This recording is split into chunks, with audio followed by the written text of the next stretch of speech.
This is Think or Be Eaten. I don't know which number it is, so I'm not going to assign one. We have today John Bonanno. John and I have been emailing back and forth probably longer than I can think of right now, going back to the Beyond the Grassy Knoll days.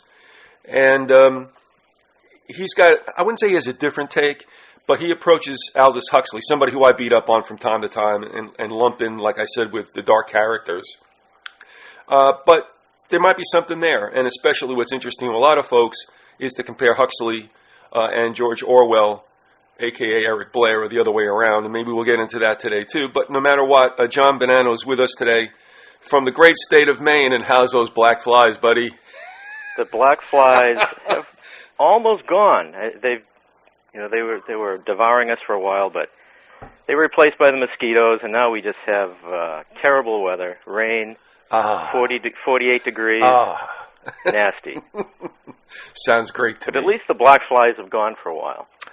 Yeah, I escaped their presence. I heard a lot about them. Camped in Maine around Sebago in early September. It was you don't get black flies unless you have a pristine, beautiful environment. So that's okay. One good thing we have going for us. But I missed them, thankfully. All right, let's get to the good stuff. Aldous Huxley.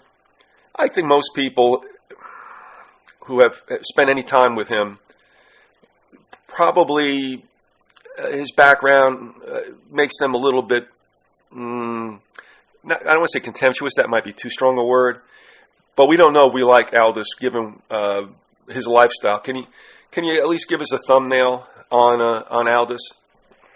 Okay, well, I came to Aldous Huxley, I'll just set myself up a little bit. I'm a 59-year-old guy, came up in the 60s, and Huxley at that time was sort of in a renaissance at the time, mainly because of his association with LSD. He wrote the article, the essay, The Doors of Perception, right, from which Jim Morrison took the name of his band. And that was about LSD and his experience with it. So that's when I came in contact with the guy, and he was in Life magazine, articles about him. And I began to read his essays, and beyond the drug-oriented ones. And I found them fascinating, not that I agreed with everything in them. And from that time, I haven't been, I wouldn't say I'm a Huxley expert at all, and I haven't read all of his books. But I've been interested in the man and as an intellect. So let's set him up. He came up, he was born in the late 19th century from a well-known British intellectual family, the Huxleys. He had his grandfather was a famous biologist, of course, known as Darwin's bulldog. Defended Darwin, didn't go along with everything in evolution, which a lot of people don't realize. He had some problems with Darwin, but all in all, he felt evolution was a more accurate way to look at how life developed on Earth than what was available otherwise. His brother is a biologist, Julian Huxley, who is, of course, a great evolutionist and defender of it.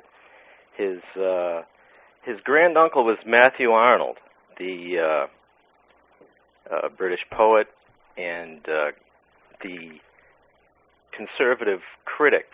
Now, Matthew Arnold, this is sort of a background of where Huxley's going to go. His most famous poem was a poem called Dover Beach. And this poem was concerned itself with faith disappearing from the world in association probably in the late Victorian age when people were no longer accepting the Bible as a source of facts, as a source of unerring accuracy in describing the world, because they felt that Darwin had cut out the underpinnings of it. And so if you just to read like one stanza from this poem, I think it sets up Huxley pretty well. Okay. And Huxley later on became very concerned. He wrote essays on the problem of faith, and we could get into later on. But just this stanza, it's a few lines. The sea of faith was once too at the full, and round earth's shore lay like the folds of a bright girdle furled. But now I only hear its melancholy, long, withdrawing roar, retreating to the breath of the night wind, down the vast edges, drear and naked shingles of the world. And Arnold's solution to the withdrawing of faith from the world was to resort to love, and let us love one another and work it out that way in this crazy world that no longer has faith in it. So that's a bit of a family background for Huxley. They were great educators. His grandfather, T.H.? the biologist T.H. Huxley, was also a reformer in education, and some of the things he did, which I think I put in my little missive to you, was he opposed learning by rote. He thought that there should be aesthetic education for all, domestic economy for girls, and he also favored teaching the Bible, not because he believed in it, but because he was seriously perplexed to know by what practical measure the religious feeling, which is the essential basis of conduct, was to be kept up in the present utterly chaotic state of opinion in these matters without its use. And he called it the most democratic book in the world. So it's a bit of a cynical teaching of religion. Of course, today we couldn't even do that, but in those days that was would be considered a reform attitude to teaching the Bible. And Huxley came up in all that, and we have to remember he came up as a young man before, as a youth, he lost his eyesight for a year or so, and his eyesight was compromised for the rest of his life. And that got him out of fighting in World War I. And he became an educator, and one of his students was George Orwell, famously. Jeez. Yeah, right. So George Orwell and Huxley knew each other from early on, and they sparred a bit over what was to come. But as a background to Huxley, and then Huxley, after he got out of education, and he became involved with this Bloomsbury group of writers and artists and intellectuals in England, which sort of an effete group. They were considered by some. You had people like Virginia Woolf and others. And Huxley famously, his first novel, which I believe was, I don't want to say, I forget the title, but his first novel somewhat lampooned the society of this group, and he was almost asked to leave at that point. He became persona non grata, and his early novels lampooned British society. That they were very superficial, he felt, in some ways, and that he also skewered their attitudes of superiority.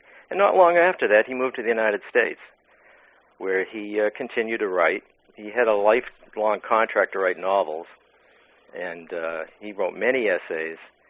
And I got a lot of information on him. I subscribed to Harper's Magazine, and they have their whole catalog back 100 and whatever years, back to the Civil War, online.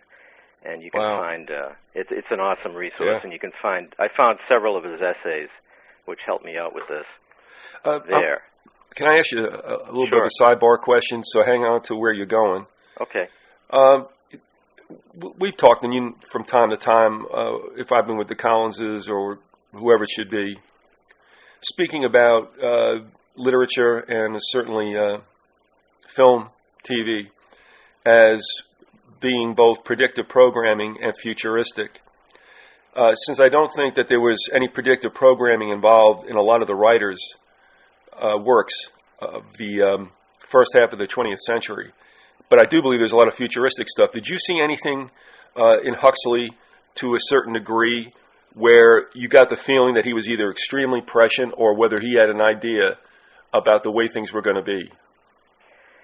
Well, by the time we get to Brave New World, we'll see that. In his early writings, not so much. He was mainly looking at the society and the culture he came up with. And, after World War I, it was generally accepted that World War I destroyed a whole generation of British youth. And it shattered a lot of illusions about things. And he his novels concerned British society in those days and how it was lost and looking for something. And I don't think he got into the predictive programming until Brave New World. And he was influenced by H.G. Wells, as everybody was. Now, I think most of us that are involved in these kind of things and look at these things will think that H.G. Wells might not have been the best guy going out there. He, his ideal world was a world of a collectivism, ruled by science, and Wells set out to actually lampoon that when he began to write Brave New World, but then it went in another direction, and that's how he got to Brave New World. He was reacting to Wells, and Wells did not like Brave New World. No, Wells considered Brave New World to be treachery against the belief in progress and science. He felt that scientists, by nature, somehow would do the right thing and wouldn't allow the world to come to something like that. And I think that may have been a bit of a smokescreen. Well, some of the if you will, dirt that I think Huxley gets on him, and perhaps more than deserved, is that you did have this notion of eugenics, and in that camp, which included Wells and Huxley and who else can we throw in there? Actually, I think it goes back to Erasmus Darwin, but anyway. There were different... Francis Galton, there's the other one. There were different attitudes towards the way they thought they could perfect society. I have to admit, though, Wells was probably the most radical, and I would almost call him cold. And, of course, there's that famous exchange, which you can find a transcript of on Galton.com, when they had this meeting around 1909, I think it is, or 1904, whatever. And Wells comes right out and says, nice for selective breeding, but you have to slay the hindmost. And I mean, Galton looked at him like he had 10 heads. And he pretty much dressed Galton down at that point. But you see, this continuum, which I've seen in a lot of books, kind of runs from Darwin through T.H. Huxley, through Wells, through the Huxleys, and Galton, and Charles Darwin. Well, then it goes right on. I found some fascinating essays, again in the Harper's, by K.B.S. Haldane, who was the prime proponent in the 20th century of scientific humanism. And he also felt that the state run by the best minds would know the best thing to do for all of us. And those are some wonderful essays. Not that I agree with them, but that's predictive essaying. He tells you where they're going with it and what they want to do. Oh, and I don't know if you can help me out with this, and this is just an aside. Excuse me for this, but when I saw that name, it keeps ringing something in my brain where somewhere along the line I thought I encountered a substance that's a poison that's called Haldane. Haldane sounds like a bug killer. That's what I kind of think I'm thinking of. But anyway, I was like, how to lend your name to a product? Yeah. So at any rate, continue with what you were going to say along the lines of eugenics. Well, just to finish up the background on Huxley, as I said, he started out writing poetry, and because his first book of essays was called Do What Thou Will, which sounds a lot like Aleister Crowley's motto of Do What Thou Wilt. Yeah. And some said that they had met at some point, but I can't find any hard evidence of that. I did a lot of research on it, and it's basically some assertions by a couple of people that they had met, and but neither of them mention it anywhere. So, is it the case that a lot of people throw them together, and I understand why. Usually everybody gets the two authors together in the same class.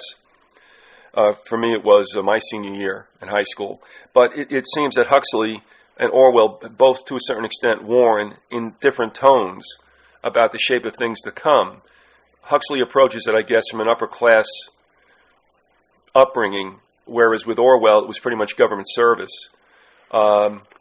What do you think about that? And does that really have any bearing, or is this another thing where we don't like Huxley because we look at him as being part of a British patrician crowd?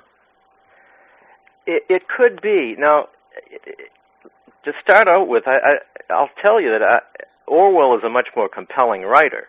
1984 is a much more compelling book and a more emotional book than Brave New World, which to me does seem cold and distant, but I think that was what Huxley wanted to show. Mm-hmm. He wanted to show an emotionless future of empty pleasure. And he did believe, and he wrote to Orwell about it, he felt that his book was, in the long run, would be the more predictive one of what would happen. Orwell wrote in 1948, and he was looking back at what the world had just gone through, and he was projecting from there, whereas Huxley was saying, look, in the long run, it's a lot... I think I sent you a quote by Neil Postman about that it's a lot easier to control the world by giving people what they want than by beating them over the head. And we can. I feel that's what we've got now. We're amusing ourselves. We're just amused to distraction. Well, so you make the point then, and I don't want to put words in your mouth, but let me see. Tell me if I'm correct with this assessment. In fact, I think Orwell and Wells and Huxley could both be right, and that both of what they're saying can cohabitate. In other words, Huxley saying people can be taken over more or less by just allowing themselves to love their servitude, if you know what I mean, to live in a world of soma and pleasures. But that comes from, I would think, having a rather gray existence, which is what Orwell was talking about. So I'm wondering the two of them don't come together, where you have an existence much like, I even think of the parallel between the Eloi and the Morlocks, where you have an existence that isn't so great. So how do you make it through every day? And that is perhaps numbing one's other sensibilities with some kind of pleasure machine or whatever it should be, whether it's soma or, virtual reality. Could it possibly be that they both are right and both will happen, either one after the other or concurrently? I agree with that. I think that those who want to control the world will use anything. If they need to be nasty about it, they'll be nasty about it. If it's more efficient and easier to be nice about it, they'll be nice about it. Those that they need to crack down on, they'll crack down on. Orwell saw everybody getting cracked down, but he was writing from the point of view of the average person, as you say, the bureaucrat. The proles, The proles. Who was someone who was a little above the proles, throwing the things down the memory hole. He was a bit of a little higher than the average person. And we have to remember that Brave New World was written from the point of view of an alpha, someone at the highest class. Right. And so the alpha would not necessarily experience what those of the lowest classes would. We'd get a different book if Huxley's main character was one of the lower type people. But do you believe that Huxley was privy to a certain mindset? I think he was. I think he moved in amongst those people that would be making policy. Now his family, I don't think were policymakers. They weren't aristocrats by any means. They weren't especially wealthy. They were well off, but he would definitely, him in his youth and his family members would move among the ruling class. They would know them and they would deal with them, and they worked for them in some cases and helped them with policy. And who those people were. I'd like to deal with stuff I know, and I don't know for a fact who he would have dealt with and what he would have gotten and if he got any marching orders. But I really think that Huxley was trying to blow the whistle on things more than in the best way he could. And like I said, he was a bit ostracized. He left England for a reason, I think. Do you think he wrote that basically giving the finger to Wells and some of those characters? Oh, I think definitely. I don't know if I can find a quote. I have a stack of quotes here, and I put some of them on my blog spot if anyone cares to look. Yeah, let's talk about that just for a moment if we could. And your blog spot is Johnny? Johnny B. with 93. Johnny with a Y, right? Right. Johnny B. 93. Johnnny, 2 N's and a Y. Okay. B 93, I believe. All right. Johnny B 93 blogspot.com. All right. And I just have a few things. I haven't really been maintaining it all the while, but recently I've been putting a few things, and as I get closer to my retirement, I'll be putting more up there, and I have some other stuff that people may or may not be interested in, and if you want to contact me, you can do it through there. There's an email address. And if you make sense and you're not a raving lunatic, I will answer you. Yeah, good luck. They made me run for cover. And again, it's johnnyb93.blogspot.com. No big deal. That link will be up with the audio. Okay. And I also want to say, just because he's not with us today, Gordon Comstock had written something about Orwell versus Huxley, and that you can find in the e-zine that we have out inside the Grassy Knoll, which you can reach by going to thinkorbeaten.com/the knoll.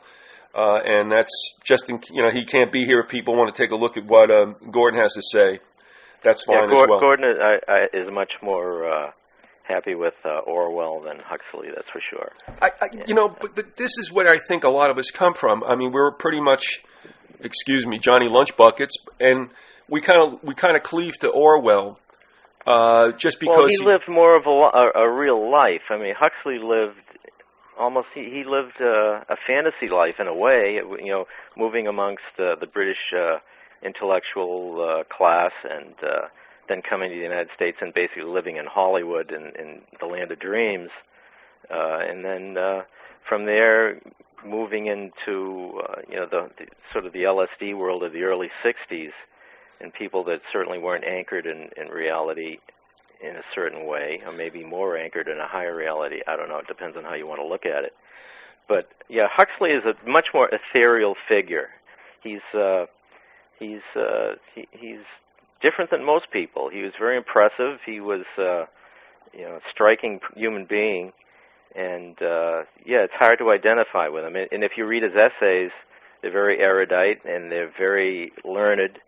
And they make allusions to things most of us don't know about. So they're hard to understand in some ways. And I'm sorry, Johnny. No, that's okay. Go ahead. And that's what I heard in that famous speech. It might have been the last that he gave. I guess that was at Berkeley in '62, The Ultimate Revolution. Right, one of the last, yeah. And I listened to it, and when somebody speaks in the manner that he does, it almost bristles you.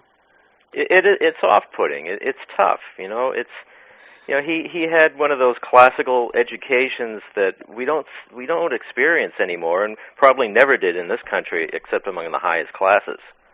He did give you an air of superiority. He couldn't help it. He was a brilliant man that had an extensive education, and a lot of us are put off by that.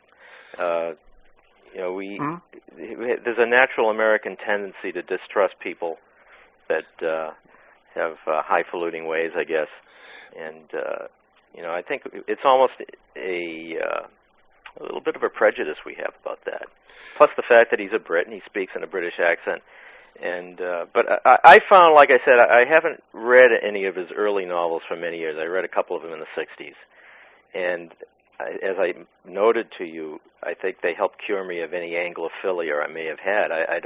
I'm not especially fond of the Brit. I don't hate the Brits, but I'm not the person that goes gaga over a British accent. But something was going on there, John, and I don't know if you've heard some other stuff I kicked around. But coming out of London, whether it's the city of London or London, especially at the turn of the century, there's a lot of predictions, a lot of,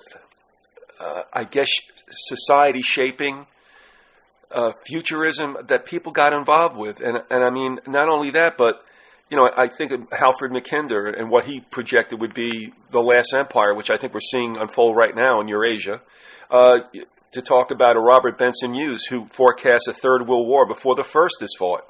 All these individuals were in and around London, most of them going to the London School of Economics and such. We think Europe is effete. We think aristocracy is dead or monarchy is dead. But that royal attitude continues, and not so much that these individuals were in that bloodline, but I've got to believe that there was, if not something very structured, there was some kind of sphere over there, John, at that time. Well, let's look at it. Okay, great. What did we have at that time?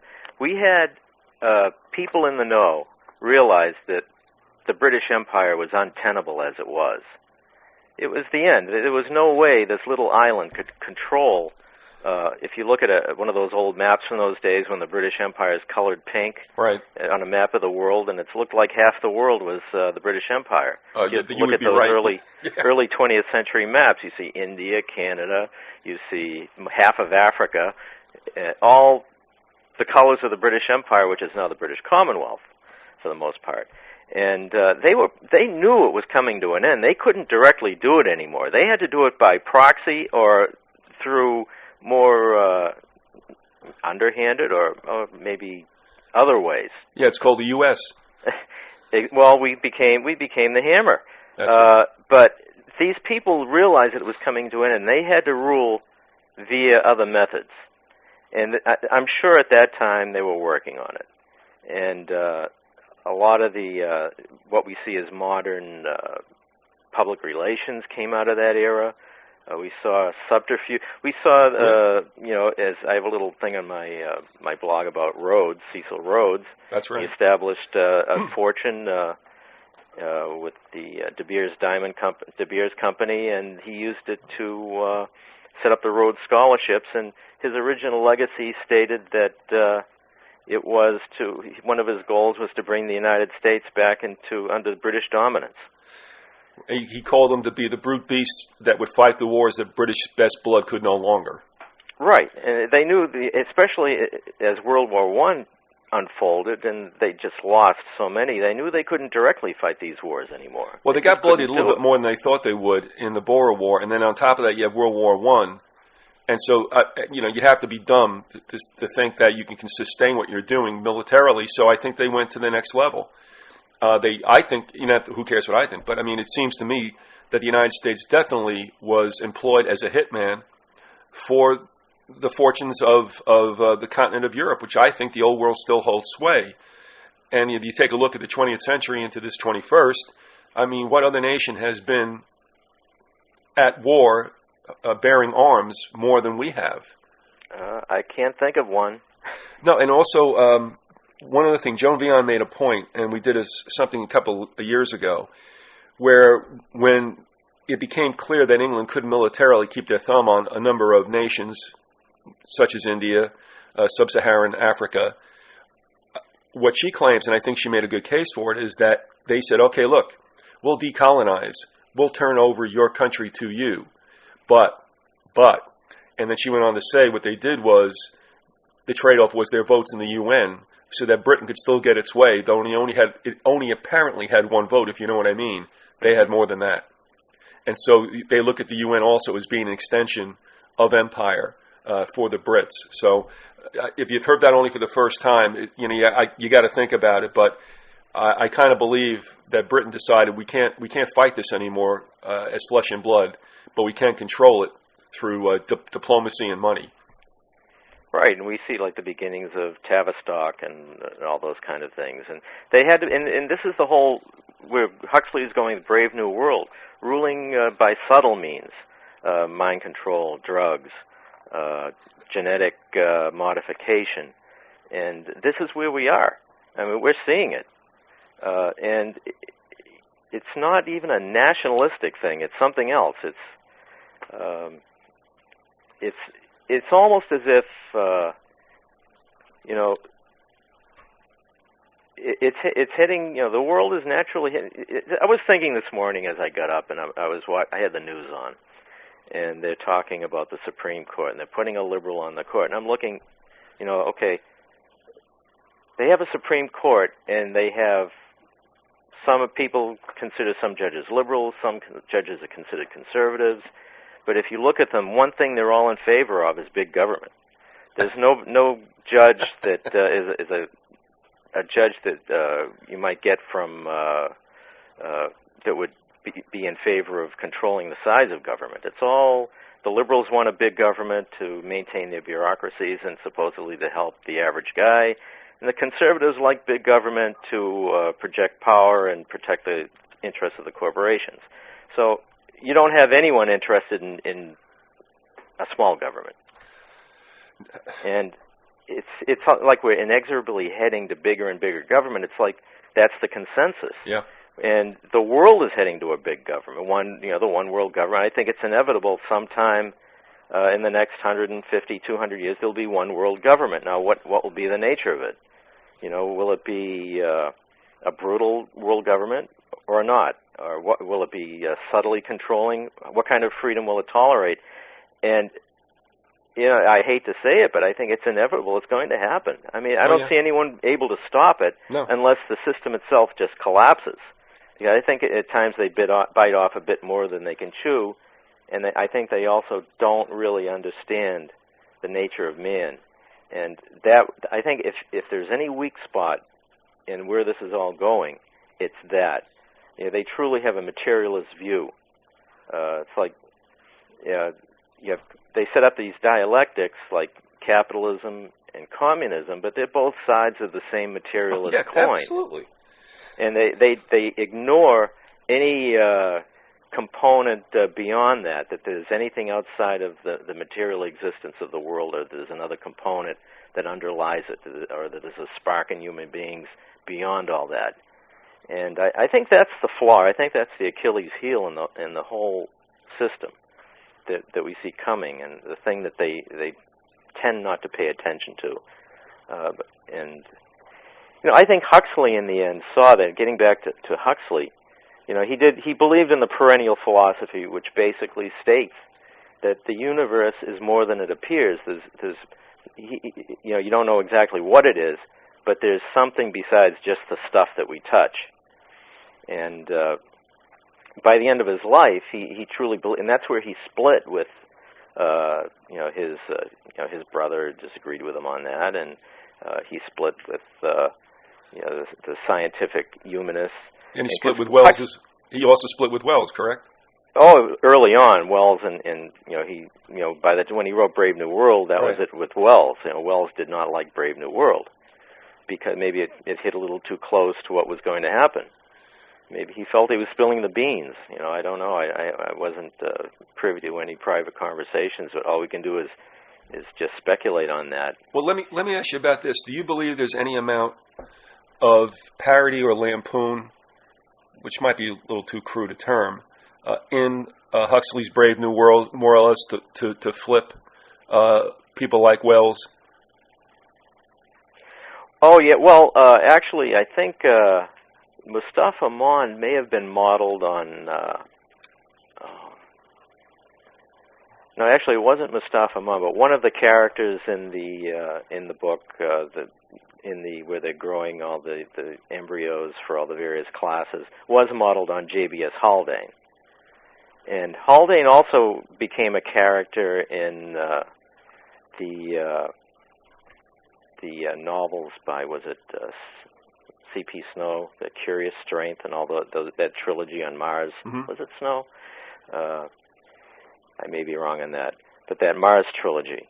And Haldane was a character in those books. And he was, they definitely did take real people and use them for carry. And that's how, like I said, how Huxley got in trouble with the Bloomsbury Group when they felt he was hitting a little too close to home in his social satire novels. I've lost this forever.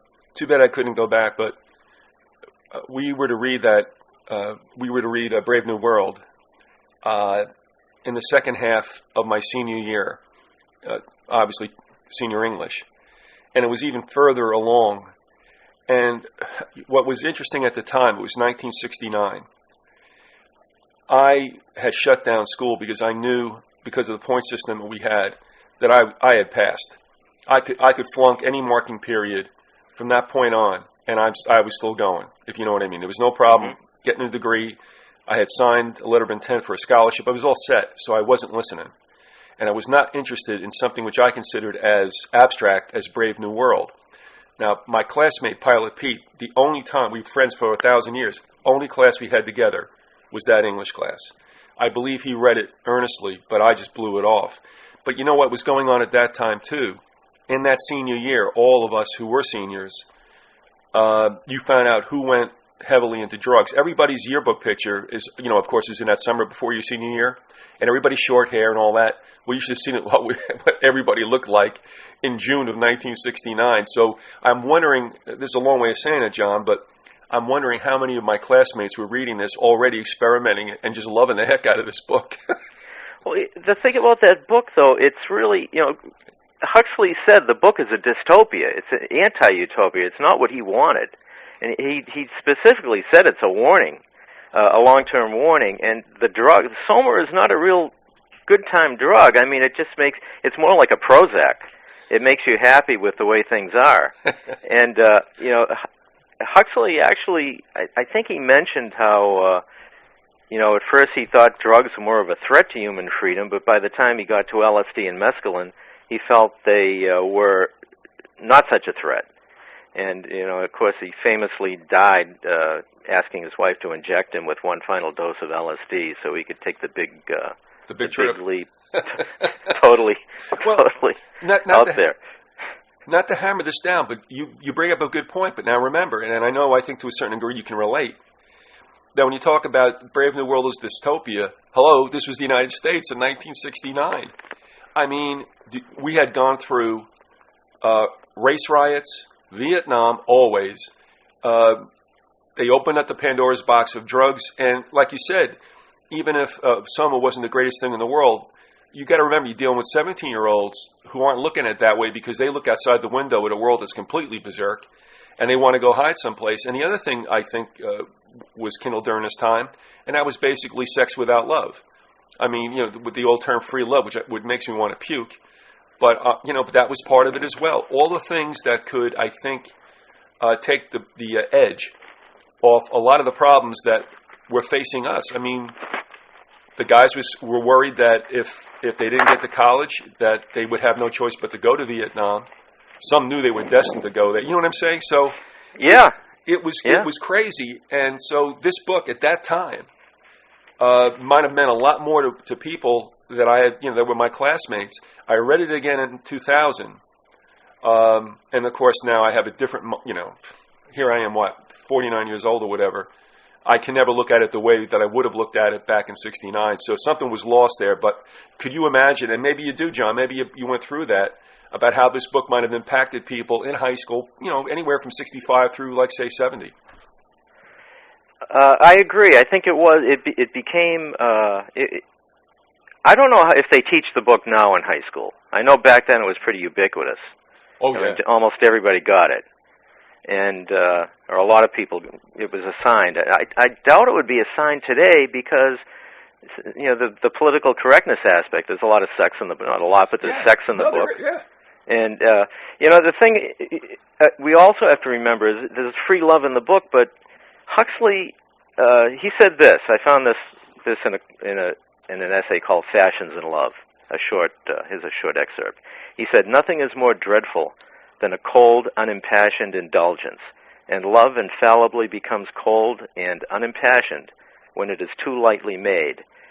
And he was trying to say, the sex became meaningless in Brave New World because it was just, they did it like they'd go to the movies, and you do it with anybody, and it was almost impolite to refuse.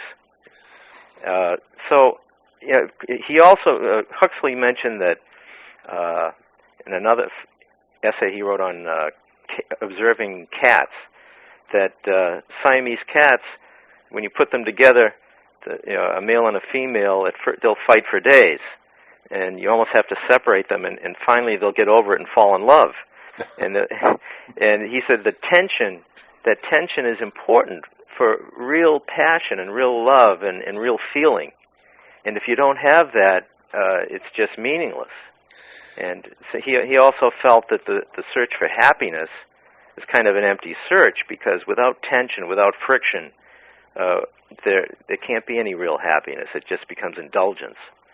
And I think that's what he was trying to say in the book. And like I said, his writing, I think his writing is a little distant for us. It's not, like it fits with the theme of the novel, but I find his essays much more compelling than Brave New World, as for interest. Once you get by some of his vocabulary and such, I think his essays tell a lot more about him.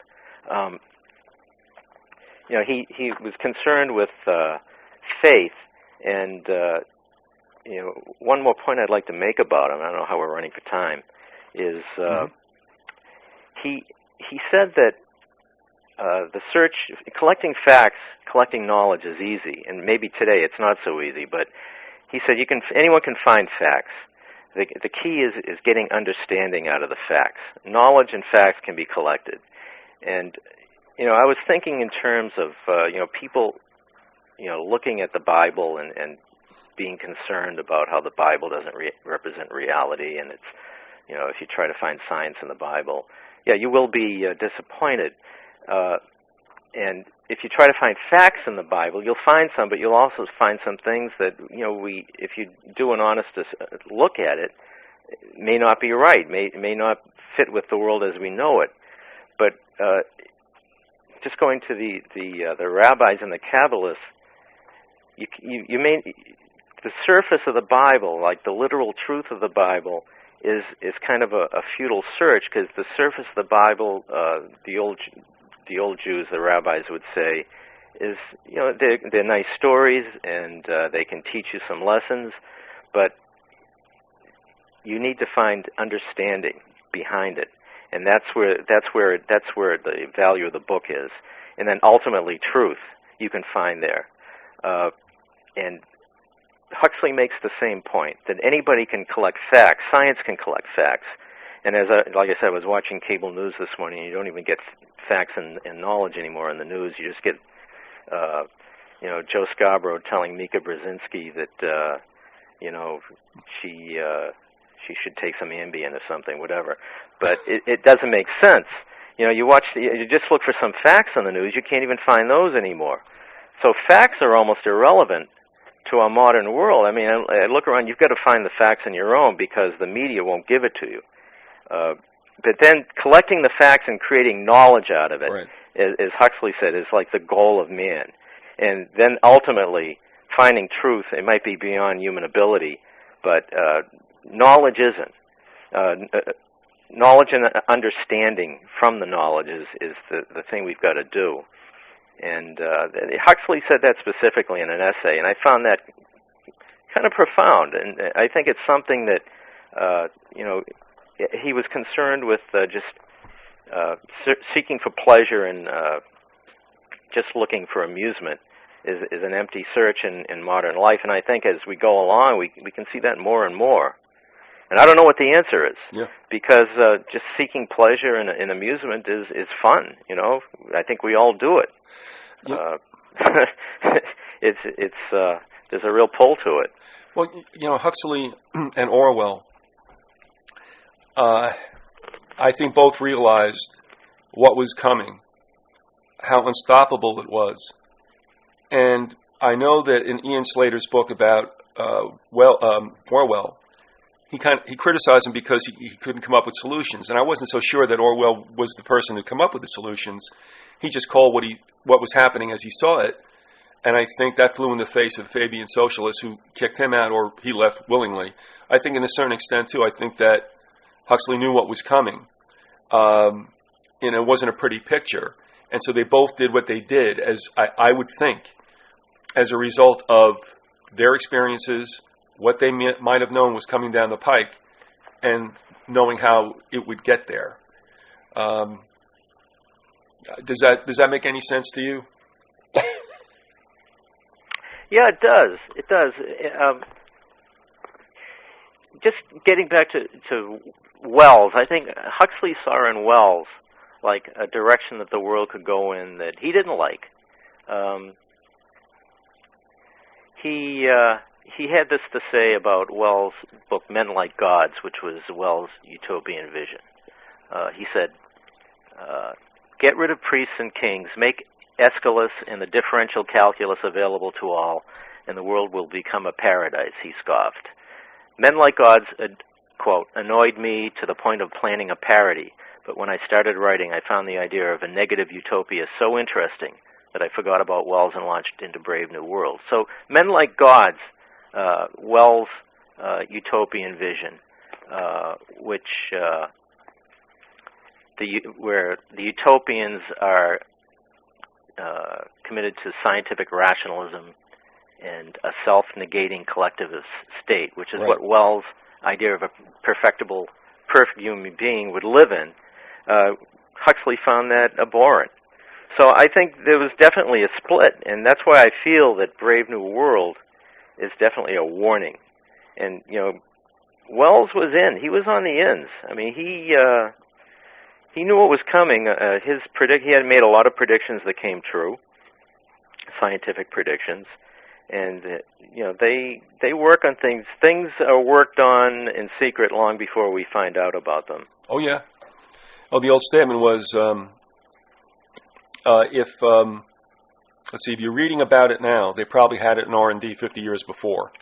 Yes, I think that's true. And I just fell upon that when I was doing that project, looking at science fiction of the first half of the 20th century and what it portended for the 21st century, and that seems to fit almost perfectly. If you take a look at what was involved in Philip K. Dick's work, and even with Bradbury, Fahrenheit 451, Burgess, Clockwork Orange, and this book, Brave New World, Orwell's 1984, and that's what struck me too and got me going down the conspiracy rabbit hole. And that is, I finally said to myself, you know, all these writers, what's the odds that they all could have just great imaginations and hit it on the head? Was there something going on that they were privy to, which anybody could really get a look at, as I think we have? But back then... Well, you know, I wonder if they're just privy to information of some... I think Wells was, but I think a lot of science fiction writers, especially Philip K. Dick, are working on a level beyond that. I think they've got some intuitive grasp, you want to call it ESP. Yeah. You know, Dick definitely was agreed. A visionary. I mean, his whole life, he'd hear voices, he'd hear God talk to him. I mean, some would say he was insane. And he was a difficult man to live with, but, you know, Dick is another guy I'm very, you know, Dick collector. I've got a whole shelf of his books I'm looking at right now. Great man. And he's a whole other topic of that you could do. And yet it's interesting. Yeah, you're right. But now one of the things I think about, and you get that more from the book than you do from the movie, and that is you have Decker, the one who's supposed to, you know, take out the skin jobs. Sure. Having not such a great relationship with his wife, and getting a bit of an uplift, if you remember, on the mood organ. Right. Well, you know that Dick didn't have a great relation with his wife either. His wife took everything from him near the end of his life. It was too bad that you know, like so many great artists, Dick didn't reach commercial success until he had died. You know, he had money problems his whole life, and but you know, you can see the theme though there as well about the modern techno world and what it would do to human beings. And if you just permit me to do this, these are words that could, I think, come as easily from Orwell as it did Huxley. But he wrote an essay, I guess, called "What a World We Live In." Are you familiar with that? Dick? Oh no, Huxley. Oh, Huxley. I may have read it, but it's I'm one not of many, specifically familiar. Yeah, he wrote a lot of essays. Well, when he talked about the plight of, it was of the English slump or the unemployment, and you can take a look and see what's happening today as well globally, but he said, the sad and humiliating conclusion is forced on one that the only thing to do is flee and hide. Nothing one can do is any good, and the doing is liable to infect one with the disease one is trying to treat. So there's nothing for it but to make one's escape while one can, as long as one can. I mean, I think that could have come as easily from Orwell as well. And so I think that there was at least an understanding mutual between them, if not spoken upon between them, where they saw what was going to come, and these were their commentaries on it. They chose to come from different elements. I know that a lot of people kind of treat Brave New World with contemptuousness, as they do its author. And as we were kind of kicking around a little while ago, are we guilty in many ways of taking our feelings, and perhaps rightfully so, about Huxley and affixing it to his work, which should be separated? Well, I think it's a question sometimes of confusing the message with the messenger. Huxley wasn't a war man. A lot of things about his lifestyle, a lot of people wouldn't condone. Like his wife set him up with. His wife was bisexual and set him up with girlfriends that they could both enjoy. Some might say that's the perfect wife, and others would say that she's, a sinner. So it depends on how you look at it. But he had a different lifestyle. He moved amongst a Hollywood crowd, and his wife was a member of a coterie of famous Hollywood lesbians that we need not name, and that was their society. A lot of people wouldn't like that. A lot of people would disagree with it. But Huxley, at no point that I can see, told everyone to live like him. He believed in human freedom, and he would not tell anyone to live like me or be like this. And he felt that he classified the dangerous things in the world at the time.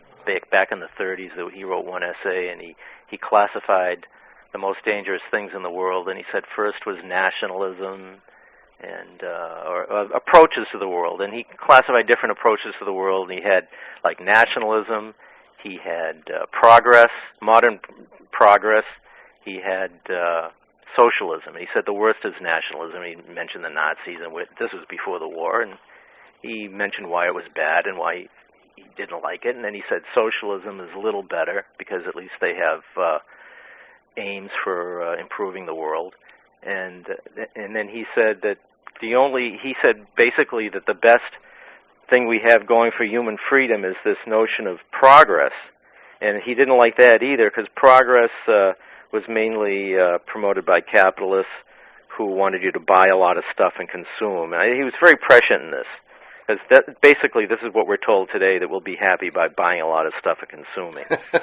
And he said that capitalists just wanted us to buy this stuff, and ultimately that won't make us happy. It'll make the capitalists happy, but it won't make us happy. And he also said that the scientists that just believe generally in human progress onward and upward forever, and he didn't mention Wells by name, but you could stick that name in there. And so he said the best hope for human freedom is probably, unfortunately, in the last group until we can get to a point where everyone decides to live like a saint, basically is what he said. And, when's that going to happen? Right. So he basically said the worst of all, the best of all possible bad choices is what we've got, the capitalist system of the West to get some kind of human freedom. But he said, look around, this was in 1933, look around you, this is failing too. So what are we going to do? And you could say the same thing today. Our capitalist system is basically collapsed, and if it weren't for Joe Taxpayer, you and me, it would have collapsed. So, it's socialism for capitalism now. Well, I tell you what, I'm gonna save what would be a pretty big question.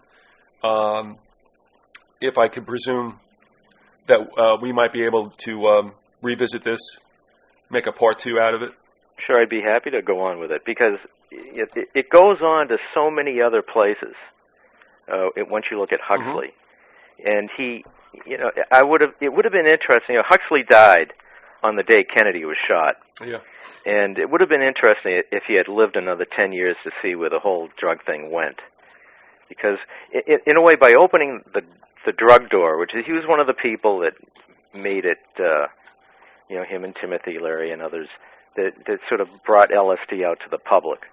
And in so doing, it made people think, well, if this drug is good, any drug is good. And so a lot of people got into some other drugs that maybe weren't so good. And it just made the whole, somehow from LSD, it seemed like people accepted try anything and see how it works out for you. And, that's not necessarily good. Personally, I wasn't a big drug guy, not that I never did it, but it just didn't seem to do it for me that much. And so I'd look around. I came up through the 60s, and if you looked at me then, I'd look like a hippie, like a lot of other guys. And I'd watch it, and, we could go through that whole story. And like you said, Keith, it was a different time. And, you know, things were strange. And I don't know. Yeah. Oh, listen. You know, I tend to think, you know, there's something to mind control, because if the people that were around then, if I'm, you know, 18-year-old me around now, I'd be running around smashing things and burning things down. And people aren't. You know, they're not upset. They're just accepting it. You know, you look at, and that's a whole other question. Why is this? You know, one of the things, if I could inject, and this is why I go after Alex Jones and a lot of the other fearmongers. I'm not saying things aren't going to be bad in times to come, that law enforcement will get more militarized. But what happened, and you know this, and I know this, what happened in the 60s, which seemed kind of to come to an almost screeching halt with Kent State. There were protests, there were massacres, there was bombs going off all the time. It was crazy. Just like, you know, I think you're alluding to as well. And things were nasty then. And there were a lot of helmeted police who cracked a lot of skulls. And I had a friend who once said that while going cross country on a trip somewhere in Ohio, it's 6 o'clock. They get a hotel. The family turns on the TV. It's August, and he's watching these helmeted police guys just beating the snot out of all these 20-somethings or teenagers. And he's going, where the hell is this? Hungary, Czechoslovakia? No, it was Chicago. Yeah. At the Democratic Convention. And this is nobody who hasn't lived through that period, you don't have any right to tell me how bad it is today, because you don't know how bad it can get. And it's going to go, I know, but it's not there yet. And the other thing we have to remember is, things get bad. You know, the Roman Empire fell, but I think most people lived through it. Most people, probably the average peasant, average person working on a farm, probably didn't even notice it. You know, who noticed it? You know, the people that ran the place definitely noticed it. That was it. You can have, we could have massive change in this country at the higher levels, and a lot of people won't even notice it. They'll go on doing what they do, you know. So, well, I'm thinking about buying land in northeast Washington State, and I believe that's going to happen. And talking to somebody about it, how much can we get detached from everything so that whatever happens, just as you were saying, it isn't going to make much of a difference to us. We won't be able to really perceive it. And I think back to that movie Jeremiah Johnson, if you remember that with Robert Redford. I've seen it a while back. Well, what happens is he meets somebody up on the mountain, if you remember, and he had been in the Mexican War. And somebody says, well, you know about the war. He goes, there's another? So, you're right. Life does go on. It may not be as full as it was once upon a time, but then that's relative as well. But as you said, and if we can close on this, thinking back to that essay that Huxley wrote about all the supposed remedies for the problems might be as bad, or create the very problems you're trying to supposedly deal with. And now I think, as you just mentioned, to me, the bankers have always ruled the world, and they got into it early, and they've got it perfected. But I believe not Marx, but the banking element, if you will, and we won't go any further to who's they, created socialism, created capitalism, and created communism. And now we're starting to see all those systems, those three systems, start to meld into one. And I believe that all them, more or less, and especially capitalism, which supposedly had the greatest light, was meant to be corrupted and destructed so that we would be brought into, as you said before, a global government which will probably be more like communism than any of the other two. And I'll let you have the last shot on that, if you will, and we'll call it a day. Okay, well, I can't add a lot to that. You know, we covered a lot of space today, and made a lot of points. And the only thing I want to leave on with Huxley is he's a hard man to understand, and he changed throughout his life. And but he was a hard man to like, and he was not a people person. So when you look at Huxley, just he's a little not that he was antisocial, but he admitted his original intention was to become a doctor And then he said, well, I'll be a research, be in medical research, because he understood he didn't have the people skills. He wasn't a warm enough person to be a physician. And so he understood his own limitations. Right. And for that, I admire him for that. And all in all, I don't know if you can make the conclusion he's a good guy or a bad guy. It depends on who you are, how you're looking at him. I think he is a very interesting man, though. All right. I want to tell folks that, as John has said earlier, if you want to weigh in on this, and of course there'll be another show, and we can address whatever comments you might have or questions or whatever, by going to johnnyb93.blogspot.com. That link is on the Think or Be Eaten page along with this audio. And again, if you can keep it reasonable, then by all means, he'll countenance those intelligent questions, comments, and instructions. So thanks for being with us, John. My pleasure. We'll do a part 2. So just stay with us. Stay with me for a second. Folks, this has been Think or Be Eaten. You can take a look around Angie's site. I thank her for availing that site, or me for that site. And we'll also have the Grassy Knoll archives going, a second volume in the month of June. So thank you for being with us. We'll see you next time.